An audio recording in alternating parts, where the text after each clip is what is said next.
As the roar of the crowd died to a silence, two voices emerged. SquareOne from the city of Wind, Chicago, and Odeisel from the city with 8 million stars. From New York Street Talk, America's best. From New York Street Talk, America's best. Join for the cause of presenting and discussing the world of hip-hop without any filter. Let me talk, Carol. Translate that for us. Yeah, that's the answer. We go to Chicago. Tell them we're not for sale. The creation of enormous magnitude was formed. Hip-hop is writing and rhyming. To hold the mic in your hand and crush whoever's in front of you. That's hip-hop. I am here to present IllSide Radio.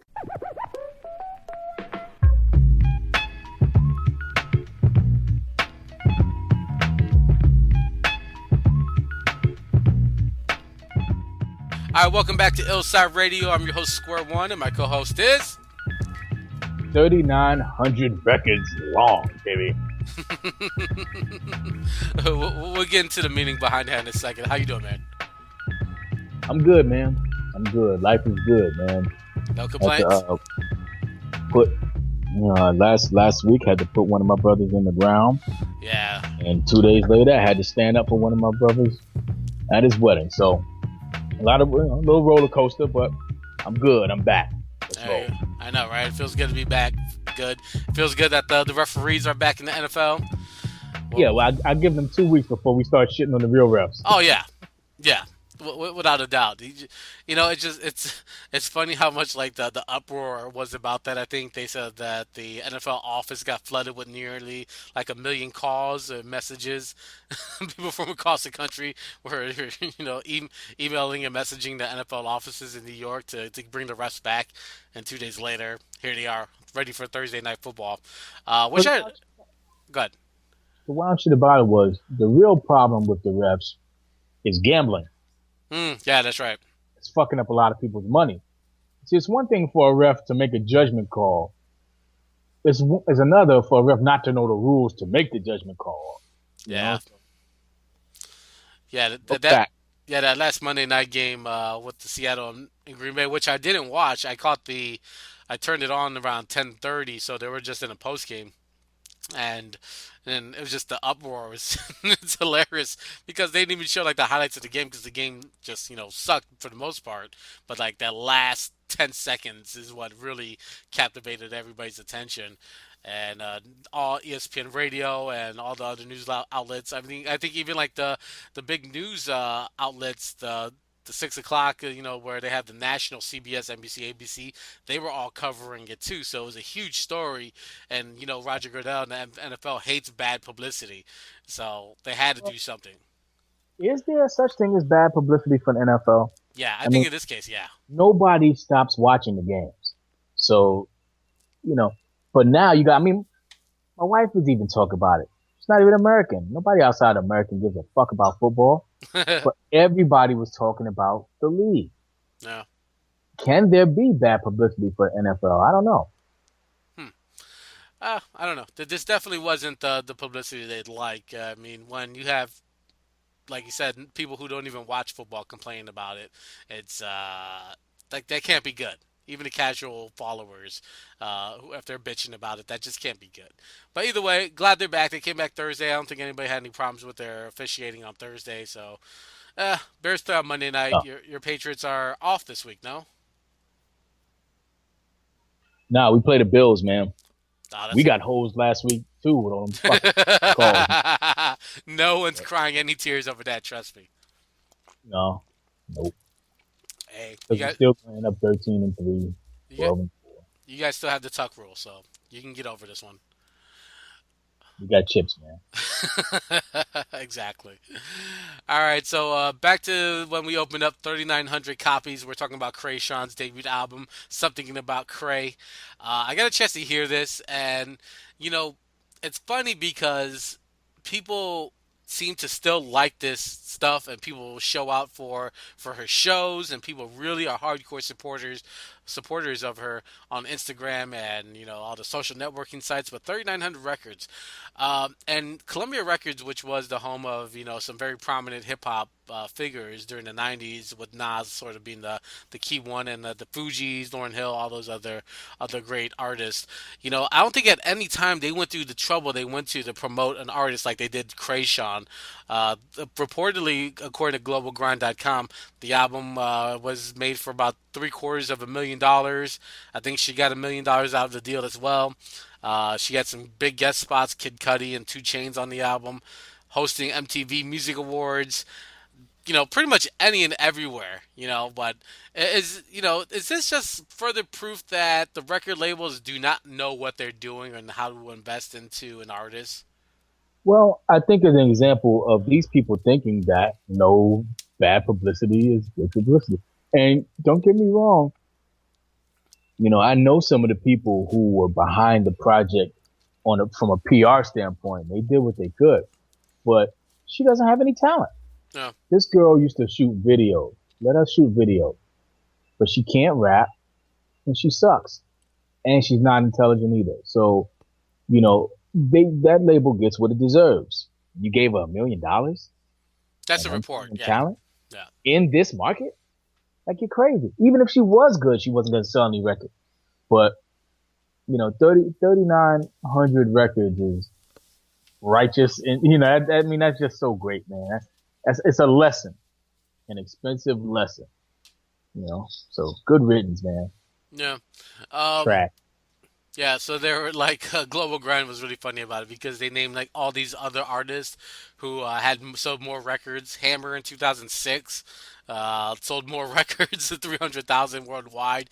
Young Berg, even for his album that came out during the early. Global Grind kind of sucks, man, because they sit there and they promote that shit. And then they bash it. They promote all of these idiot artists and all kinds of silly, ignorant shit. Then Russ comes on with his Dalai Lama shit on Twitter, popping all kinds of, levitation shit. And then when this shit blows up, like we know it will, all of a sudden, oh, ha ha ha ha, she didn't sell no record. Yeah. That wasn't thanks to you. Yeah. Is that, whose site is that? I mean, this is actually the first time I've actually ran across this site. So, is Russell Simmons behind this site? Yeah. Oh, okay. I didn't know that. Now I'm seeing his face everywhere, so that makes sense. That's weird that he would associate himself with that. Exactly. Trash. And then he's sitting there promoting Diggy and Angela and Vanessa. And I mean, really, it's like a family vehicle. But who else gives a shit about them? I mean, people are funky, man. But either way, it's sort of funny that William Hung, you remember the guy from American Idol who couldn't sing? He sold more records. Diggy sold more records than 37,000. This one's pretty good too. Adele's 21 sold. What did it say? Monday. It sold more Monday than. It still landed a few spots above Kreayshawn's. Well, Kray's 104 on the album sales, and her Adele's 21 landed at number 12, and it's been out for 83 weeks. Years ago. 83 weeks that album's been out, and it still sells. Remarkable. Nas's album, even for now, 5,500 copies, even though it's been out for 10 weeks. Like I said, Ray J's his debuted at number 7. Ray J's album, and then the Young Berg's debut album, 19,000 copies. So there's a bunch of people. If you got on the Go ahead. If you got on the road for the fucking IllSide Radio tour, we could sell 3,900 records. Oh yeah, yeah. I'm pretty sure. Like if we just hit clubs or bars, yeah, we could probably move. We could probably move like 3,900 podcasts. Yeah. But yeah, It's just that the album itself is just sort of a mockery of hip hop itself, and exactly. I would buy that shit if it was free. And I listened to it, and I was at the gym trying to get into it, and it really just ruined my workout listening to this. It just threw my flow off. That will make you fat. Yeah, yeah, essentially, yeah. Yeah, but it's pretty horrible on so many fronts. But I can see a lot of people, a lot of suburbanites bobbing their head to this and thinking it's the most official hip hop album they've heard in 2012. But 3,900 copies, that's pretty terrible for anybody who's on a big major market. I'm pretty sure the label could have bought at least 10 of those. But And anyway, you know they wouldn't have gave that kind of money to no fucking black or Latino artist. This fucking gum popping idiot gets $750,000 spent on her record. Fuck them. They got what they deserve. yeah, that's a fail. Well, no wonder why the labels are going out of business, and then they Yeah. try to sue the people who are out there just trying to hear the music. They're borrowing the music. The people who are out there borrowing the music are getting sued. Not saying that they're doing anything else, but they're borrowing the music. All right. Here in Chicago this past week, the World Finals, Red Bull 3 Style was here in Chicago for 5 days. Tonight we're recording this on Saturday. What is it? September 29th. So tonight the finals is, and we're gonna see from Jamaica, a DJ from Jamaica, Brazil, New Zealand, Canada, Chile, and Spain. So it's a pretty cool. It was a pretty cool week of DJing. And I wanted to bring this up on the show because this is one of the few events, the DJ events, that I've seen in some time that is just devoted to DJs, not necessarily in the field of hip hop, but just party MC or party DJs. And lately, you're starting to see a lot more celebrities become DJs, which is mind blowing because I don't know how you can be a Paris Hilton who's famous for anything but musical talent decided to be a DJ, and or Paulie D from Jersey Shore, who I understand Paulie D actually has some legit abilities. But in your mind is the scale of respect for the DJ? It just seems like it's not there anymore. It's more or less like a novelty than an actual skill and or an ability that gets respect. Well, it's all about money. And you had a place where you got these clubs and they're paying Paris Hilton $100,000 to just show up. So you might as well say, well, fuck it. We'll give you, X amount and you can DJ. Yeah. Now that you got, Serato and shit where you can push a button and DJ, it's taking the learning curve out of it. Really, all you got to do is play songs.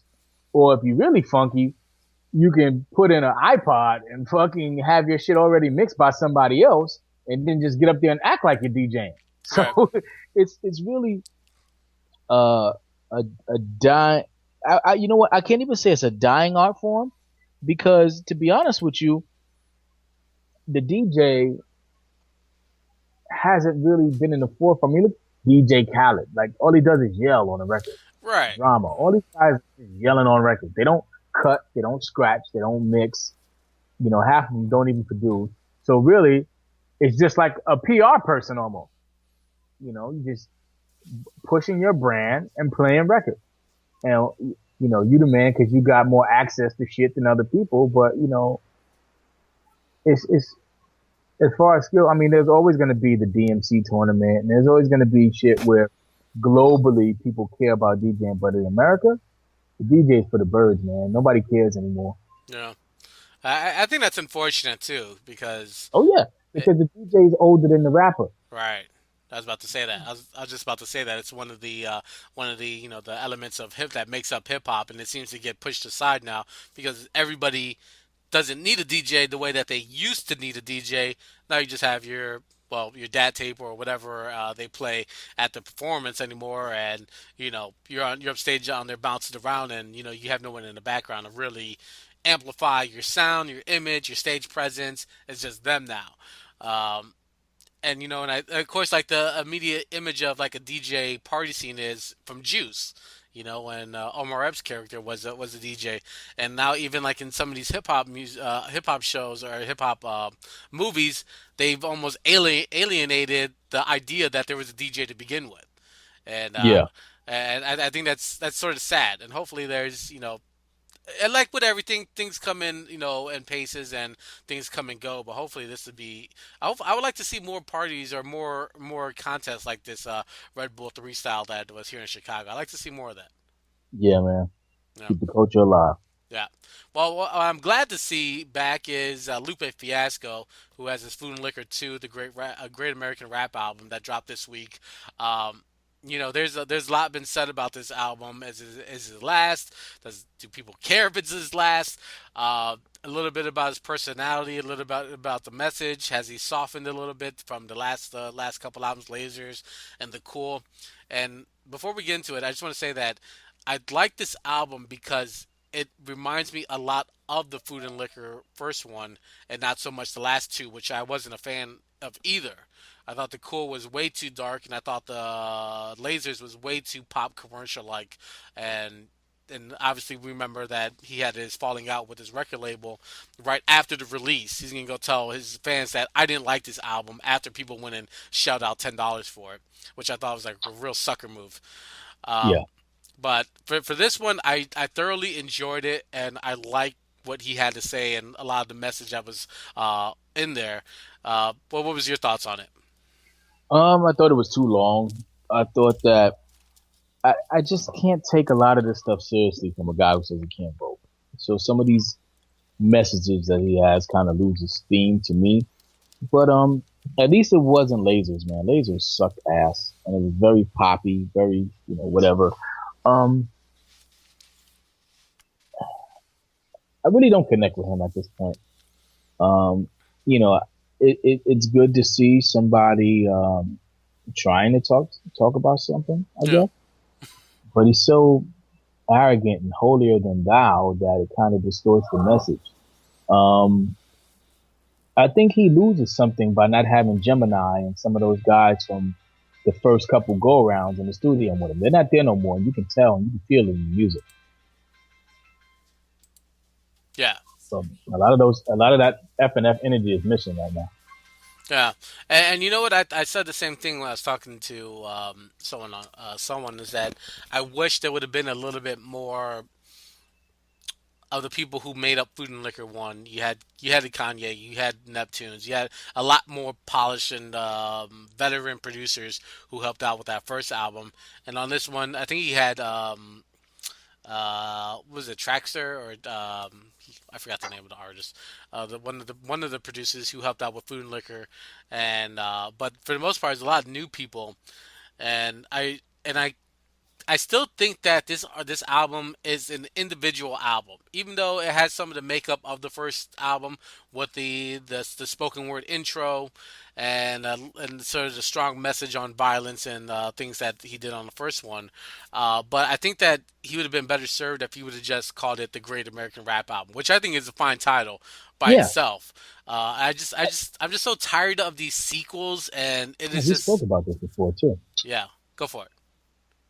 No, I mean, when you name your album Part 2, right? Yeah. There's a whole lot of expectations that come along with that. Mm-hmm. Can you match that energy? Can you match that quality? And you know what? Quite frankly, you're not in the same place that you were when you were making that album. So you're not gonna be able to duplicate it. You don't have that same youth. You don't have that same situation. You don't have those same things going on in your life. You don't even have the same people around you. So you can't make a sequel. I mean, the only one that really stacked up, I thought the War Report 2 was really dope. Right. At first, I was really kind of feeling Cuba Links 2, but with age, it's really not that. I mean, it's dope, but it's not great. It's not that great. To be called Cuban Links 2, it's not that great. Yeah. I might have even overrated that by like 3/4 of a mic. It was an achievement to get all of those people together at the same time and to have it, to have it good, but it didn't really do anything as far as step up the quality. Yeah. So, good luck to them. Yeah. And I agree with you absolutely that to follow up an album that was great by itself, and if you don't meet those expectations, you sort of diminish what you did before because you tried to add on when there was no room to add on, Yeah. And it's like, with everybody hates Godfather 3. The first two were excellent. Why bother to go back? And you go back and then he's like, it's the Godfather series is fantastic, but that 3 is just, it's a stain. It's like that stain in your carpet or And on it's your. not even that it's a bad movie, but It it's is a bad not the first two. It is a bad movie. I didn't hate it. I've seen a lot worse than it. Oh yeah, But it's a Godfather movie. But the Godfather 2 was such a high standard, and even the first one, and then to go from one to the first one, and then even take it higher on the second one, it's like once you reach the sky, there's really nowhere else to go. I mean, not everybody can't go to space, and then the third one is just like, yeah, like, did we really have to do this one? I think everybody's seen that Francis Coppola wasn't as great as we thought he was. Yeah.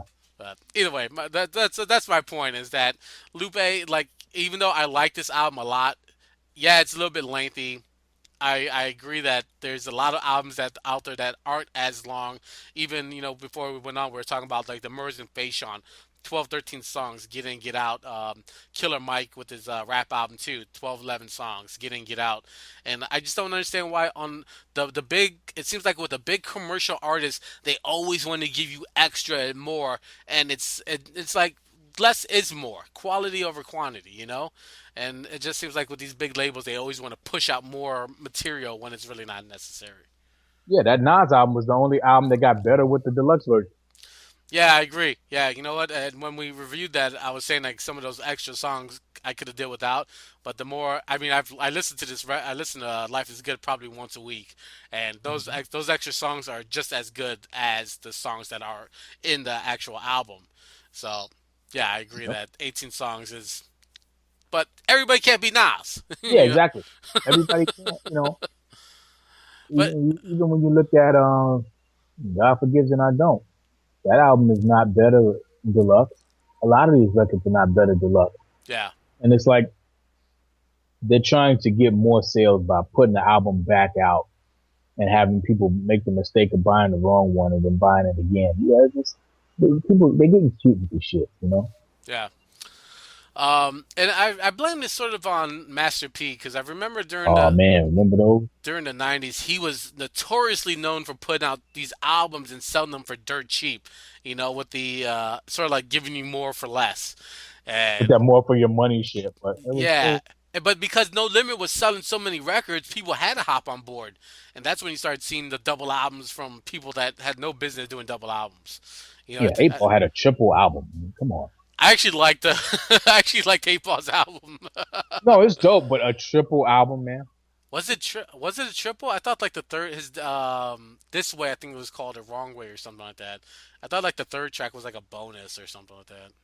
Or it could have been triple album. Yeah, that's ridiculous though. No one has no business doing 3 albums ever. I don't want to hear 3 albums of Jay-Z in his prime.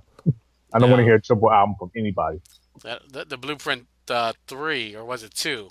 The Blueprint 2 was, that double album was no bueno. I think that's why he ended up cutting it down for like Blueprint 2.1 into a single disc later. Uh-huh. But that's like you said, that's the way to screw the fans over, like, because you already bought the 2. Oh, okay, well, let me get 2.1 because there might be a song on there that I didn't get. Pitiful. All right, so the BET Hip Hop Awards is coming up. We talk about this every year because really BET they don't play videos, and neither does MTV. Neither of them have really that business doing anything music related. But the Hip Hop Cyphers seems to get a lot of attention, and it's one of the few things I do enjoy about the show. Thankfully, people rip it and put it on YouTube, so you're not forced to watch the whole show. What do you think about that? Is that the only reason for watching the Cyphers? I wouldn't watch BET Awards with or without them, occasionally I get caught dead watching them, but the Cyphers are cool, but they're all pre-written, so it's not like, they're really going for theirs. I mean, that kind of disrupts the spirit of a cypher in the first place. People spontaneously going off the top and coming up with some shit. If everything is pre-written, then it's just a posse cut.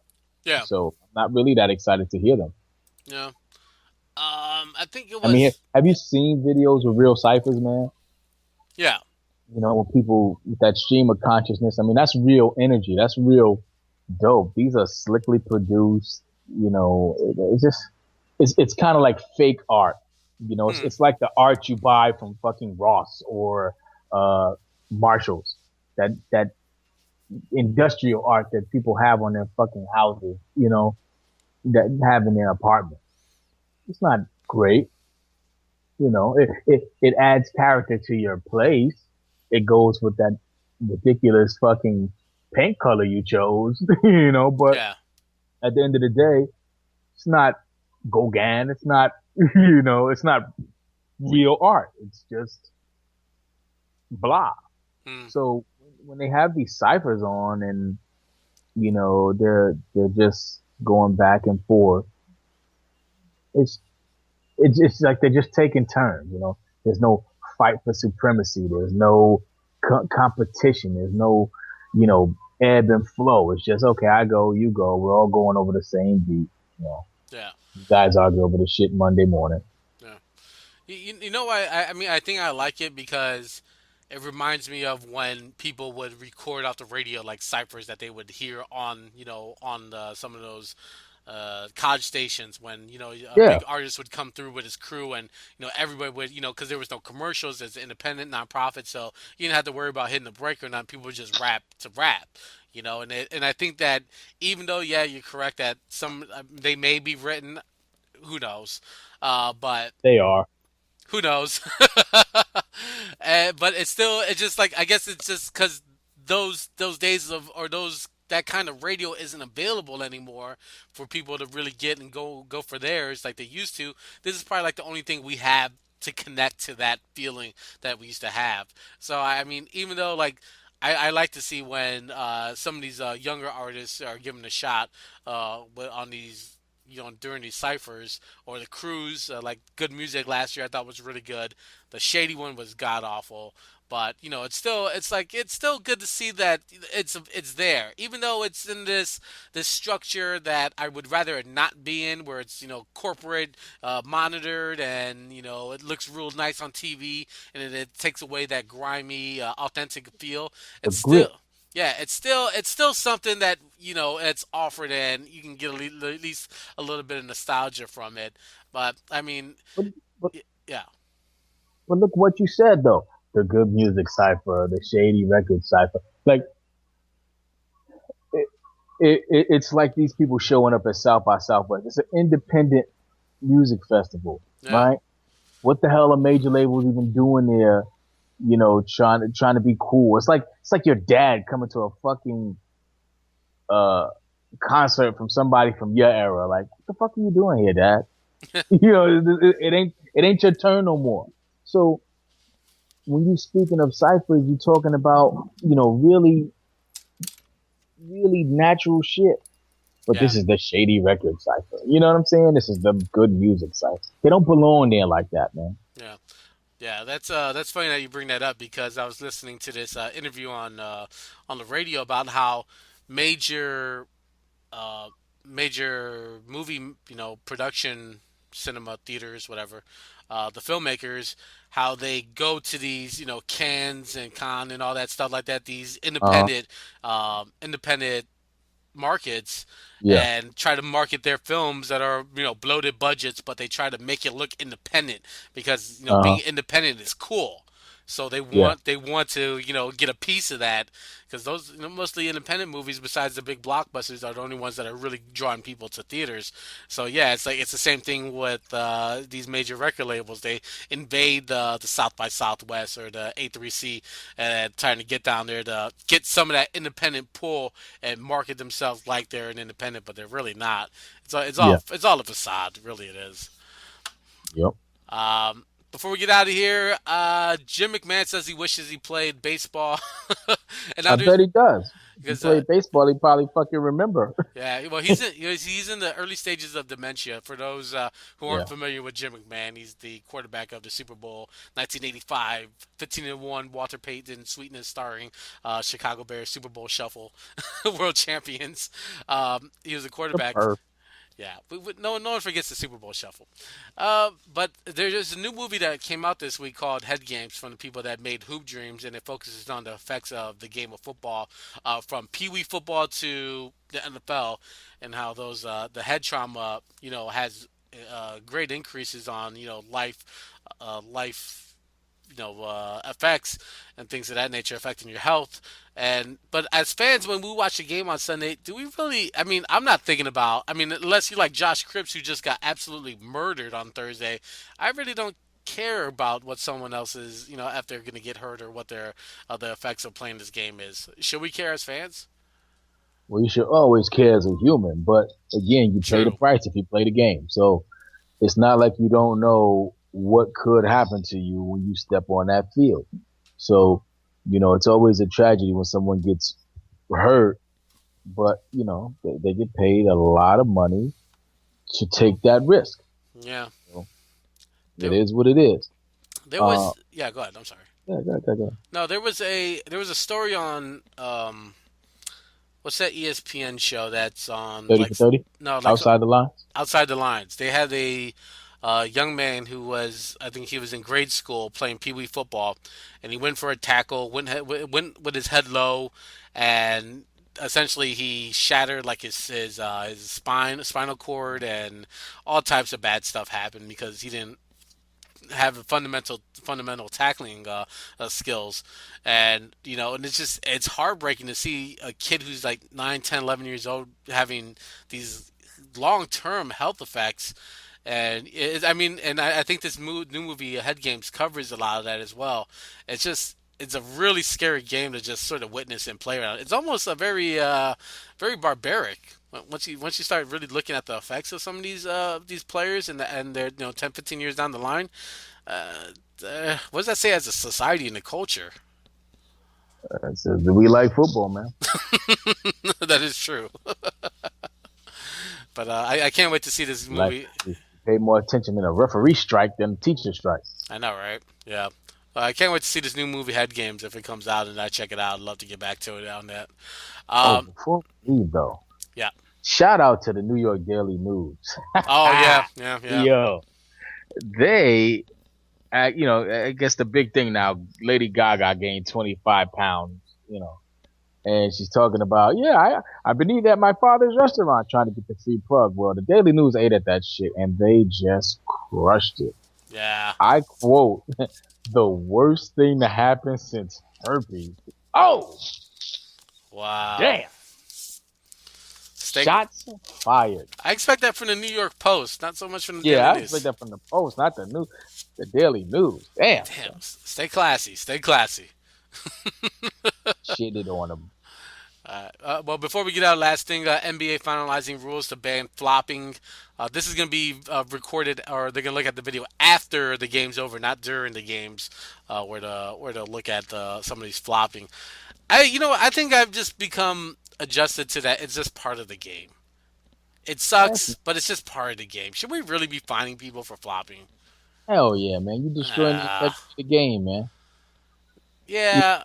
Play D, man. D up. Stop acting in the game. I mean, flopping's been going on since I can remember. That made a whole living off that shit. Yeah. Nah, man. Play the game. I don't know. I don't know. As young and fast and strong as these guys are like twice as fast as Magic and Bird and them were, with 8 feet wingspans, but they only 6'4". Fuck that, man. D up. Yeah. I just don't like the idea that you're gonna find somebody for that. It just seems like it's like you're almost treating it like if someone like punched another player in the face. I don't know. I don't like it, but it's like the strike zone in baseball. I don't, there's probably better ways to call it. You can get computers in there, but it takes away the human effect. I like that human effect still in there. It would take it away if it was done on site. Yeah. But it's not. They reviewing the game and they're like, if this is egregious, I'm going to have to slap the fine on you. So Chris Paul, be ready. Oh, well, we'll see what happens. At least they're taking a look at it. Maybe in a couple of years that people might stop getting tired of getting fined, and the change in behavior might occur. We'll see what happens. All right, so what do you got going on over at the Ill this weekend? We got an interview. We got a couple interviews, man. We got coverage from the Counterpoint Festival. Yeah. Big EDM hip hop festival going down in Atlanta today. We got we got a whole shitload of stuff, man. We just made a couple adjustments to the front page, so check us out, man. PlanetIll.com, full effect. All right, that's what's up. All right, so I got the weekend wrap-up mix show with this Chicago local group called the Whoever's. Really nice group. I got to send you their tape. It's called the Red Tape, and it has like a very nostalgic 90s feel about it, but it doesn't sound dated. Okay, because you know that's where I was going next, man. Yeah, it doesn't sound dated at all. I like it a lot. I don't want to hear that back to the essence shit. No, and you know, Right. I love Joey Badass because I think that his 1999 mixtape is really dope. But when I heard his new stuff too, it sounded a lot like 1999, which has that 90s essence with Lord Finesse beats and things like that. And maybe that's just his style, but I think it just sounds a little bit too dated for me. But these guys are pretty good with it. So it's called the Red Tape by the Whoever's. All right, so that's gonna be our time this week. I'm your host SquareOne, and my co-host is Ready to sell 3,901 albums. Send the standard high. I see. Way to go. That's right. Raise the bar. All right, we're out. I feel so good. It is true. I feel so good.